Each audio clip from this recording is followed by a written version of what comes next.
What's up? It's Johnny Mitchell, down here at the southern border. I'm in El Paso. We came down here to investigate human smuggling. How many people do you think you alone moved? No more than 150. Fox News, MSNBC, none of them give it to you like we do. We wanted to find out what's really going on. All right, so we're in a parking lot of a Walmart in El Paso, like a nice suburban El Paso neighborhood, and we just met up with our contact. Is he a human smuggler? I don't even know what you call these people now. A coyote? He's our guy. He's got a bunch of migrants stashed very close to here. He told us he was bringing us to a safe house. It's a hotel that he's got these people stashed at. So he's gonna let us go film that. Wild. Let's go. Since the time Joe Biden took office in 2021, over 6 million migrants have entered the U.S. through the southwestern border with Mexico. 2.3 million of those migrants have been granted asylum status and have been allowed to remain in the U.S. legally. Now, in all likelihood, the majority of these asylum seekers are really just so-called economic migrants, or people fleeing the poverty of their home countries in search of a better life. We are looking to improve ourselves, to have a better quality of life. In other words, they're just immigrants doing what immigrants have always done throughout history. Still, U.S. immigration law does not use being poor as a legal basis for asylum status.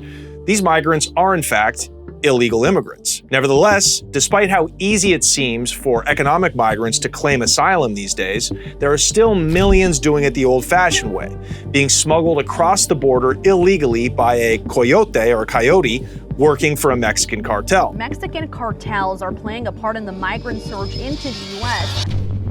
We spoke with some of these illegal migrants on the U.S. side of the border while they were awaiting transportation en route to their final destinations deeper into the country. We met them at a stash house, which was just a dumpy motel room on the west side of El Paso, overlooking the I-10 freeway and in view of Juarez, just a few miles to the south. What's up, baby? What's up, man? Not too much, just going to a migrant stash house. These were young men from Chiapas in southern Mexico. Chiapas has a majority indigenous population and is one of the poorest regions in Mexico. Due to its close proximity with Central America, it has become a key corridor for drug trafficking and migrant smuggling. Regional cartels, as well as the big players, Sinaloa and the Jalisco New Generation Cartel, have been battling it out for control of these drug and migrant routes and have consequently turned Chiapas into a war zone. But those weren't the complaints of the migrants we spoke with that day in the hotel room. They were just tired of working 12-hour days on a coffee farm for what amounts to about $6 US. I don't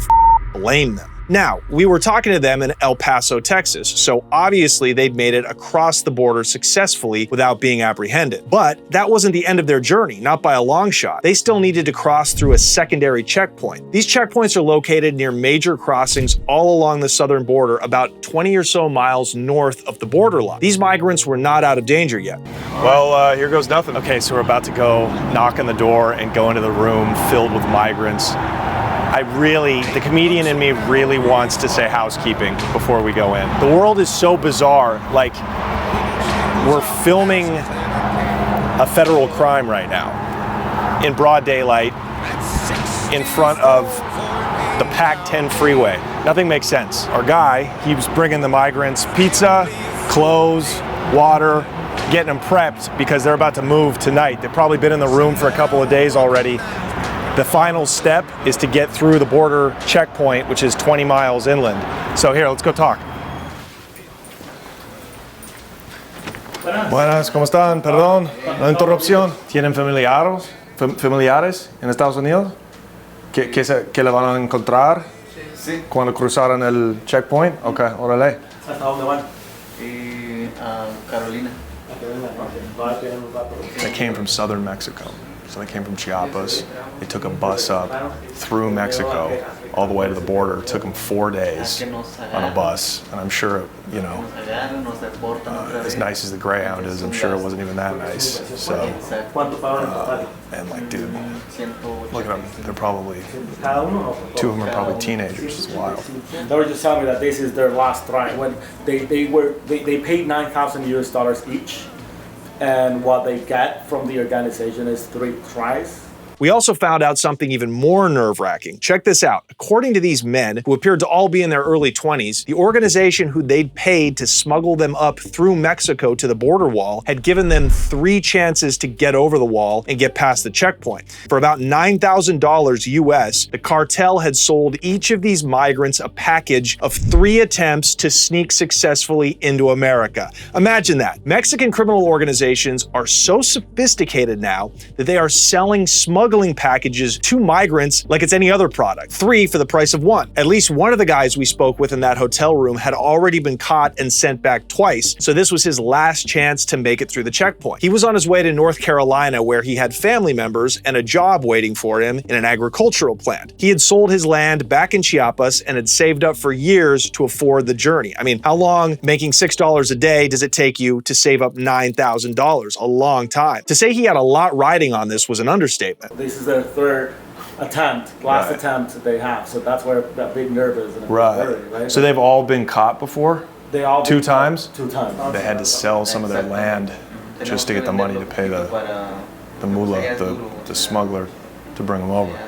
So they're nervous. They got the whole farm riding on this, literally. Why didn't he simply file for asylum like so many millions of other migrants fleeing poor countries? Maybe it was an expediency thing. He didn't want to wait to be processed through the official channels. Or maybe Mexicans in general aren't given asylum status as easily as people from other countries in Latin America, like El Salvador or Venezuela. Perhaps these men thought that their odds of getting denied for asylum outweighed the risks of being smuggled across. I still don't understand this ambiguity. Help us out. Comment what you think below. All they brought was the clothes they have, essentially. They don't have ID. I mean, they got their wallets, obviously, but like all the money's been paid beforehand, so I don't think they really have any cash. I mean, it's like a precarious situation. This is like they're floating out on an island. Worse than that, they're on like a life raft. Yeah, it's crazy. Well, hey, let's get out of here. Gracias para todos ustedes. Yeah, que comen, okay? Should we bounce? La pizza está enfriando. Yeah, exacto. Compadre, mucha suerte. Muchas gracias, hermano. Gracias. Oh, dude, my Spanish is just, it's horrendous now. It's so fucking embarrassing. They just look at me like I'm bombing on stage. That's how I feel when I try to say something in cool Mexican to a bunch of migrants and they've given me nothing back. But no, I mean, like, they're fucking scared shitless, obviously. Like, this is, their entire life is riding on this. But it's like, it's either this or you work in a coffee plantation for $7 a day for the rest of your life. So, you can't blame them. Overall, the migrants seemed in good spirits, thanks in part to the man who was helping them, this coyote, who would be maligned by the US government nowadays as a human smuggler. Who was this guy? He was not who you'd expect. So you're Mexican-American, but you're very much American.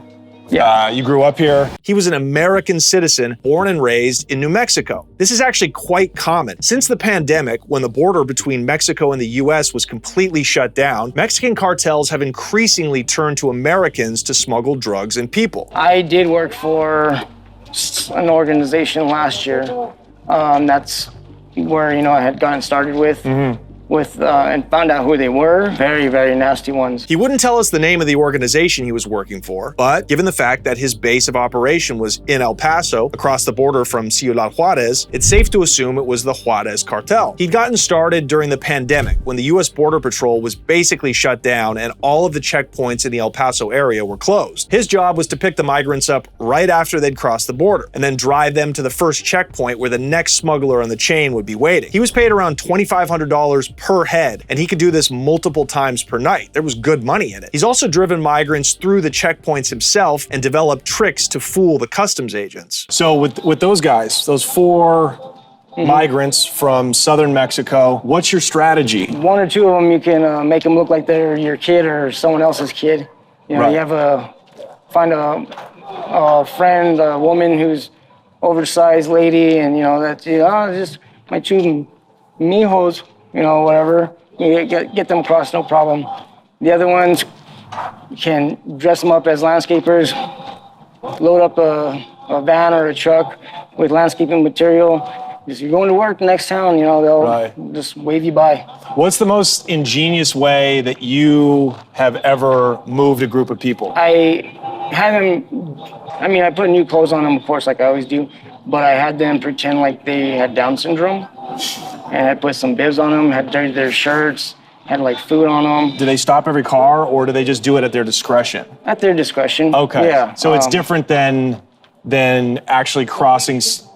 They stop every car at the border. It's not as strict, it sounds like. Right. No, not at Okay. every checkpoint. Gotcha. You know, and I mean, especially if there's corrupted ones that are working, they'll swing you on by fast. He told us he no longer does this, as border security has been tightening and the job is just too risky. Now his function is to simply warehouse the migrants while they wait to be picked up by another smuggler and driven through the next checkpoint. He tried to make it as comfortable as possible for them while they waited. He ordered them pizza and sodas, even went out and bought a fresh change of clothes for each of them to replace the filthy ones they were wearing. Not every cartel or cartel associate has this kind of customer service. We learned from our journalist friend Luis Chaparro about the way that the Cartel del Golfo, the Gulf Cartel, conducts its smuggling operations. Those huge operations happen mostly on eastern Texas with the Cartel del Golfo, right? Mm-hmm. Those guys usually have a tighter control of the highways and all that stuff.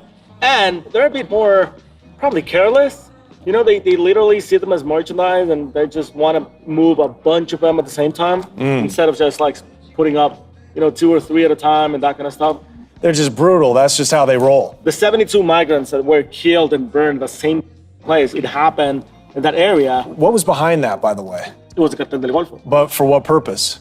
Because apparently I don't know, something happened. Like they didn't pay, a lot of them that didn't pay, whatever. They just killed all of them and then set them on fire. Yeah. So as you can see, people smuggling is no longer a mom and pop business like it was in the old days. Millions of migrants attempting to cross our southern border every year means billions of dollars in revenue for Mexican cartels. It is a highly organized industry involving corruption on both sides of the border. In many ways, it has been a saving grace for Mexican criminal organizations who are going broke after losing their export market when marijuana effectively became legal in the United States. But I'm going to talk more about that in another video. All right, guys, I hope you've enjoyed this video. Leave us a like and a comment and make sure to turn on notifications so you get alerted whenever we drop new content. My name is Johnny Mitchell. Have a nice day and we'll see you next time.